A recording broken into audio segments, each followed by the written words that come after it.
अस्सलामु अलैकुम। आज जो कहानी हम आपके साथ शेयर करने जा रहे हैं, ये हमें पंजाब के एक छोटे से शहर शेरगढ़ से बिलाल नामी एक नौजवान ने भेजी है। बिलाल अब एक कामयाब जिंदगी गुजार रहे हैं, लेकिन उनकी यूनिवर्सिटी के दिनों का यह वाकया आज भी उनके जहन पर नक्श है।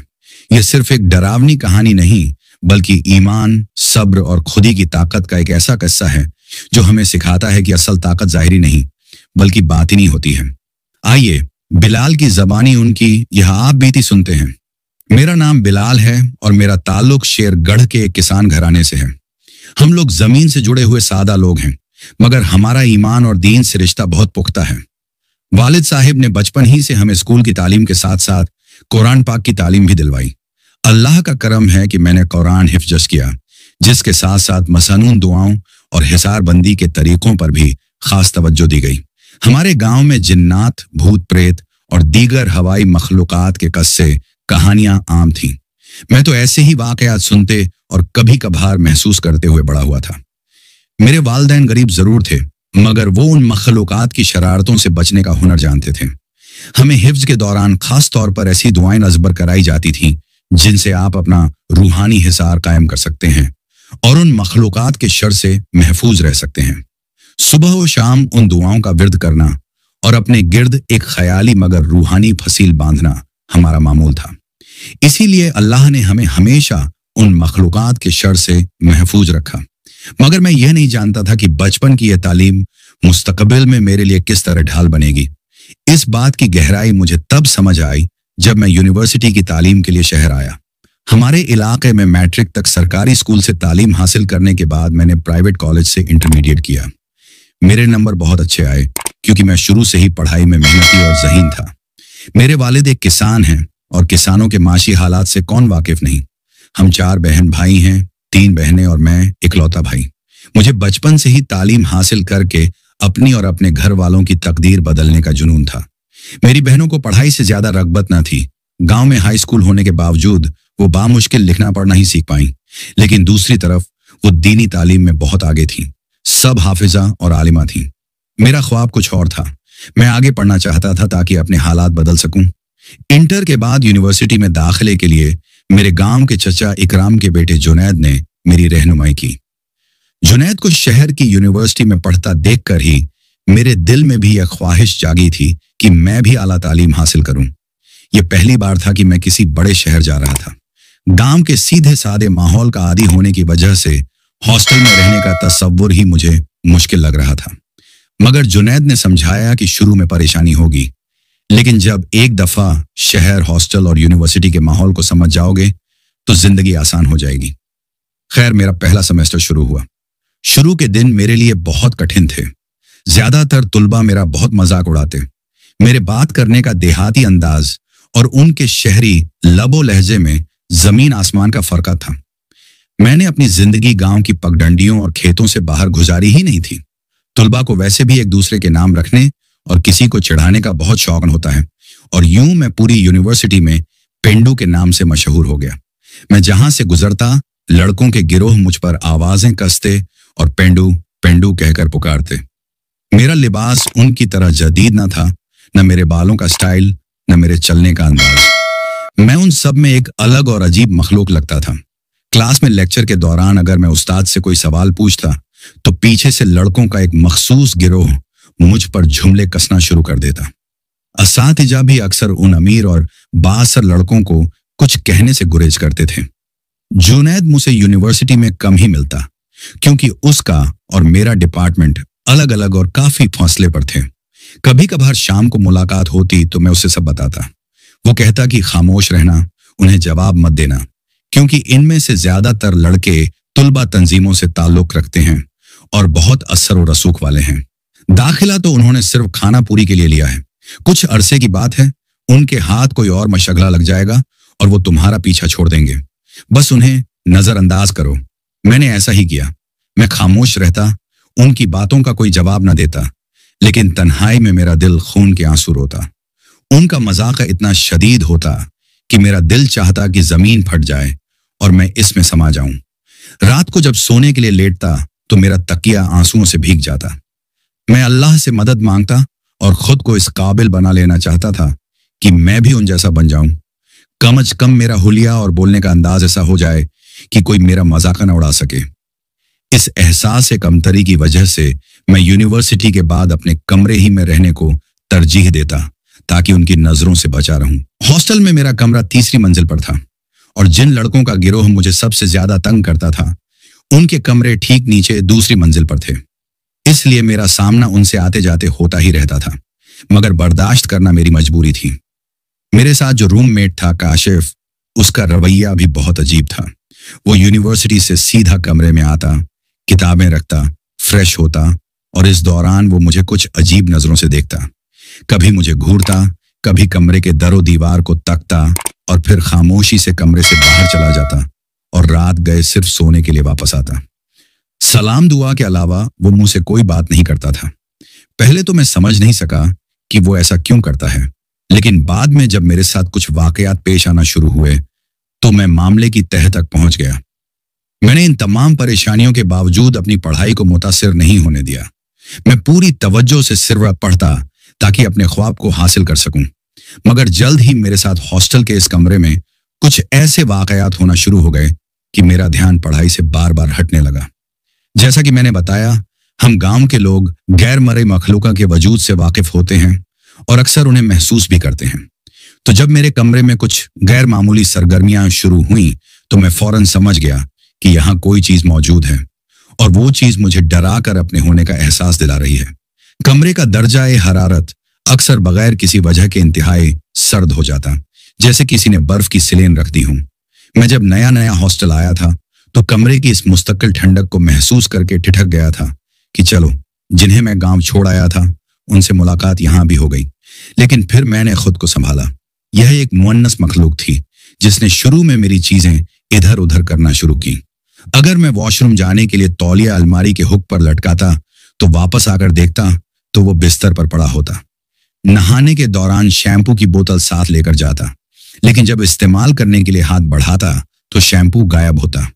खाने के लिए अगर कोई फल लाता तो वो कमरे में वैसे का वैसा मौजूद रहता, लेकिन अगर कोई गोश्त से बनी चीज होती जैसे कबाब या सालन तो वो गायब हो जाती। मैं समझ जाता कि वो अपना हिस्सा ले गई है। मैं उठते बैठते, चलते फिरते खुद को दुआओं के हिसार में रखता था। मैं इस बात को मशहूर नहीं करना चाहता था क्योंकि मैं उससे डरता नहीं था। मुझे मालूम था कि यह भी अल्लाह की मखलूका है और उनसे कैसे बचना है यह मैं बचपन से सीखता आया था। सूरह यासीन की तिलावत में चलते फिरते करता रहता। अब मैं अपने रूममेट काशिफ के रवैये को समझ चुका था।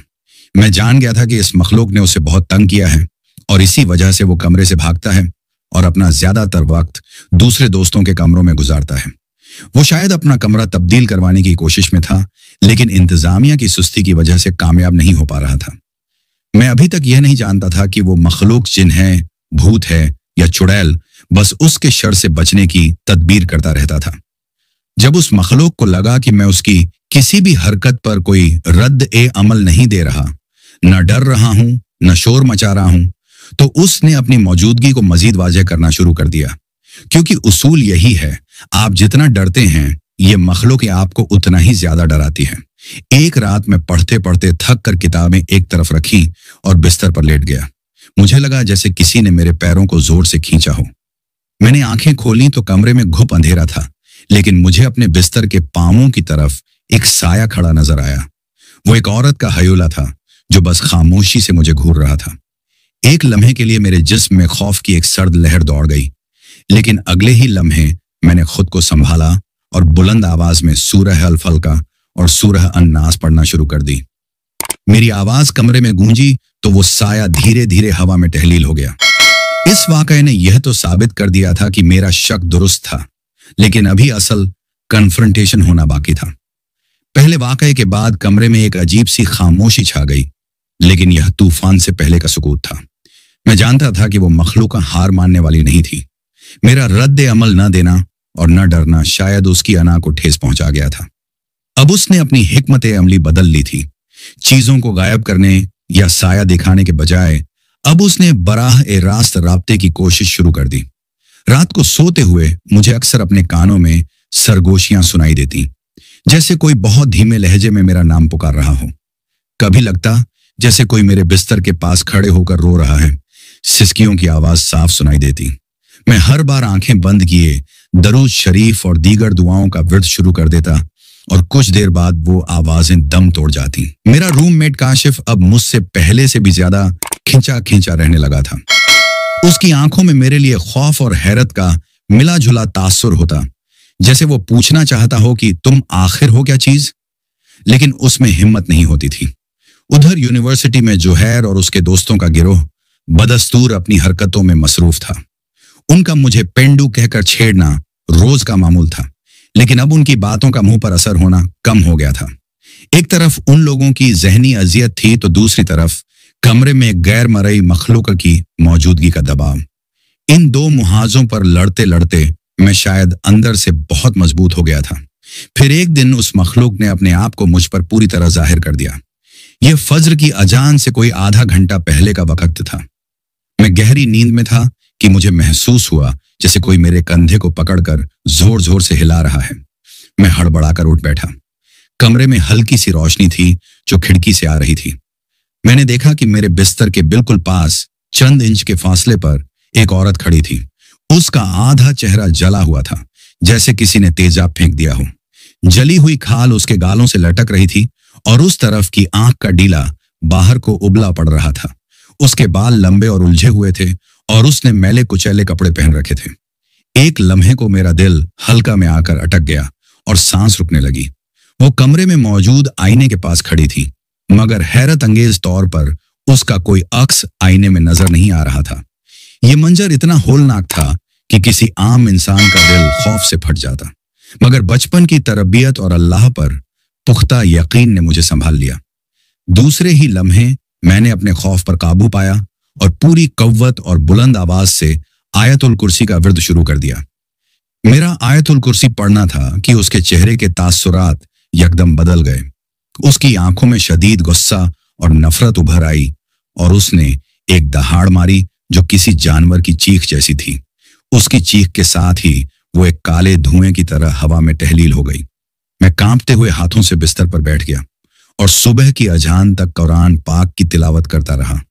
इस रात के बाद मैं समझ गया कि यह कोई मामूली आसेब नहीं, बल्कि एक ताकतवर और शरीर चुड़ैल है। इस वाकये के बाद मैंने फौरन अपने वालिद साहिब को फोन किया। मैंने उन्हें तमाम वाकयात तफसील से बताए। मेरे वालिद, जो खुद ऐसे मुआमलात का तजर्बा रखते थे, मेरी बात सुनकर बिल्कुल परेशान नहीं हुए। उन्होंने मुझे तसल्ली दी और कहा, बेटा डरना नहीं, तुम अल्लाह के कलाम के हाफिज हो। तुम्हारे पास वो ताकत है जिसका उन शरीरों के पास कोई तोड़ नहीं। तुम अपना हिसार मजबूत रखो और 5 वक्त की नमाज और तिलावत का मामूल मत छोड़ना। फिर उन्होंने कहा कि वो मेरे लिए यहाँ गांव से भी हिसार बंदी कर देंगे ताकि वो मखलूक मुझे कोई जिस्मानी नुकसान न पहुंचा सके। वालिद साहिब की बातों से मुझे बहुत हौसला मिला और मेरा डर बिल्कुल खत्म हो गया। मुझे यकीन हो गया कि अब वो मेरा कुछ नहीं बिगाड़ सकती। उसके बाद भी इस चुड़ैल ने 2-3 बार खुद को जाहिर करके मुझे डराने की कोशिश की। कभी वो छत से उल्टी लटकी नजर आती तो कभी वॉशरूम के आईने में उसका जला हुआ चेहरा दिखाई देता, लेकिन हर बार मेरा रद्द अमल वही होता, बुलंद आवाज में कुरानी आयात की तिलावत, और हर बार वो गुस्से से चीखती हुई गायब हो जाती। अब एक नया मोड़ आया। मेरा रूममेट काशिफ, जो अब तक खामोश था, एक शाम जब मैं कमरे में पढ़ रहा था तो हिम्मत करके मेरे पास आया। उसके चेहरे पर हवाइयां उड़ रही थीं। उसने धीमी आवाज में पूछा, बिलाल भाई, आप सच सच बताइए, क्या आपको इस कमरे में कुछ अजीब महसूस नहीं होता? मैंने अनजान बनते हुए कहा, कैसा अजीब? उसने कांपती आवाज में कहा, भाई, जब मैं इस कमरे में अकेला होता था तो मेरे साथ बहुत अजीब वाकयात होते थे। चीजें खुद ब खुद गिरती। रात को कोई मेरे बिस्तर पर आकर बैठ जाता। मुझे लगता था कि मैं पागल हो जाऊंगा। मैं डर के मारे यहां रह ही नहीं सकता था। मैंने कई बार वार्डन से कमरा बदलने की दरख्वास्त की, लेकिन कोई नहीं सुनता। मगर आप यहां इतने सुकून से कैसे रह रहे हैं, जैसे कुछ है ही नहीं? क्या आपने उससे दोस्ती कर ली है?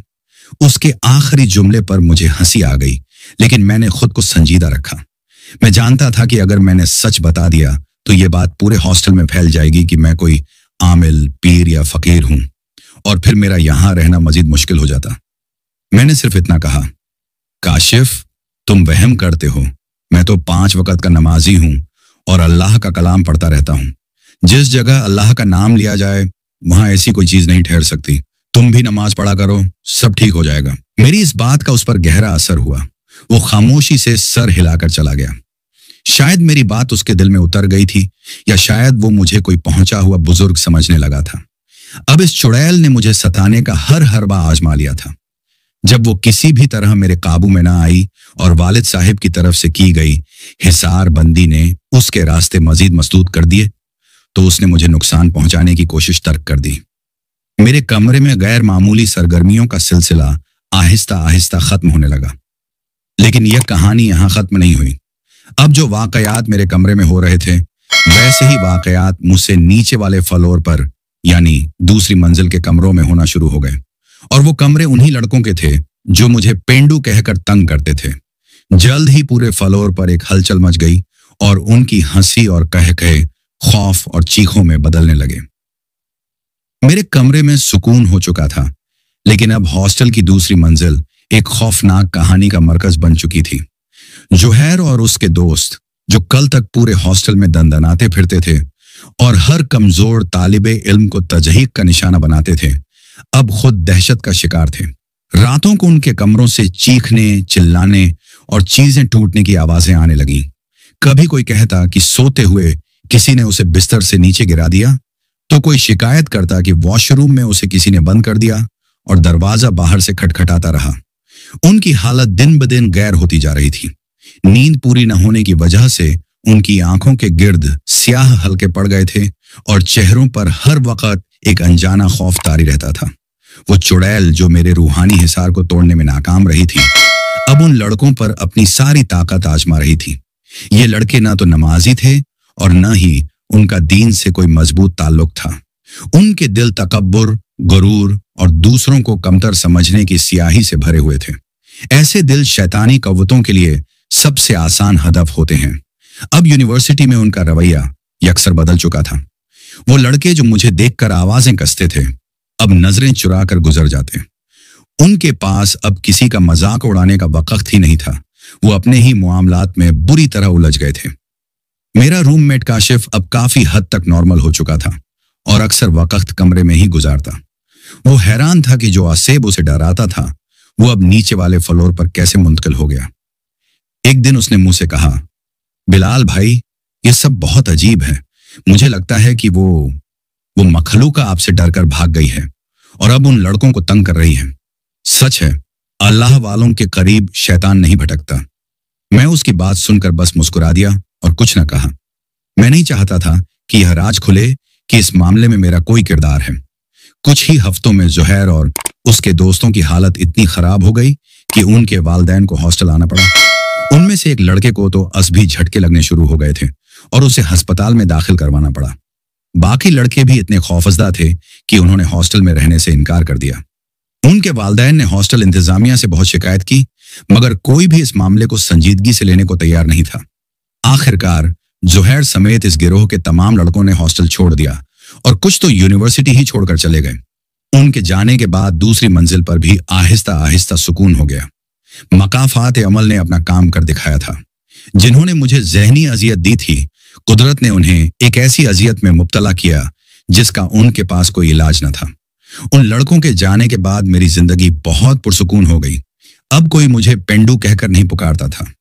मैंने इस दौरान न सिर्फ अपनी पढ़ाई पर पूरी तवज्जो दी, बल्कि अपने बोलने के अंदाज, अपने लिबास और अपने एतिमाद पर भी बहुत काम किया। मैंने लाइब्रेरी में वक्त गुजारना शुरू किया, अंग्रेजी अखबारात और किताबें पढ़ी और पढ़े लिखे लोगों की महफिल में बैठना शुरू किया। मैंने यह सीख लिया था कि शहर में रहने के लिए अपनी जड़ों को छोड़ना जरूरी नहीं, बल्कि अपनी शख्सियत में निखार पैदा करना जरूरी है। वक्त गुजरता गया और मैंने अपनी डिग्री अच्छे नंबरों से मुकम्मल की।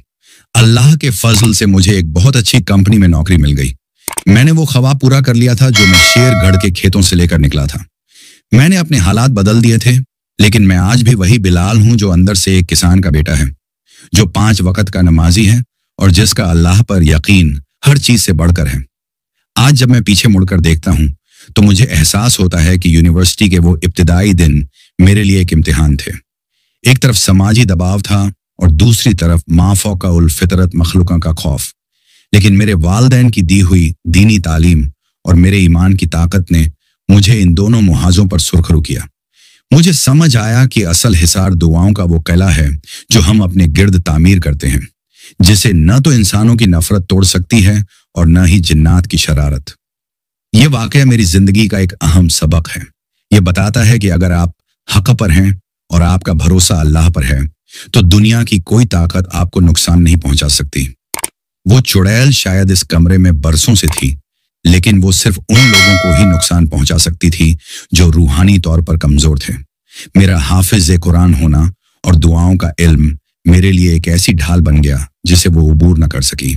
और जब वो मुंह से मायूस हुई तो उसने उन लोगों का रुख किया जो जाहिरी तौर पर बहुत ताकतवर थे लेकिन अंदर से बिल्कुल खोखले थे। अगर आपको हमारी यह कहानी पसंद आई है तो बराह एक करम इसे लाइक करें, अपने दोस्तों और खानदान के साथ जरूर शेयर करें। और अगर आपके पास भी ऐसी कोई हकीकी, खौफनाक या सबकामुज कहानी है तो हमें जरूर भेजें। हमारा ईमेल एड्रेस डिस्क्रिप्शन बॉक्स में मौजूद है। कमेंट करके हमें यह भी बताएं कि आप हमें कहां से देख रहे हैं और इन कहानियों के बारे में आपका क्या ख्याल है।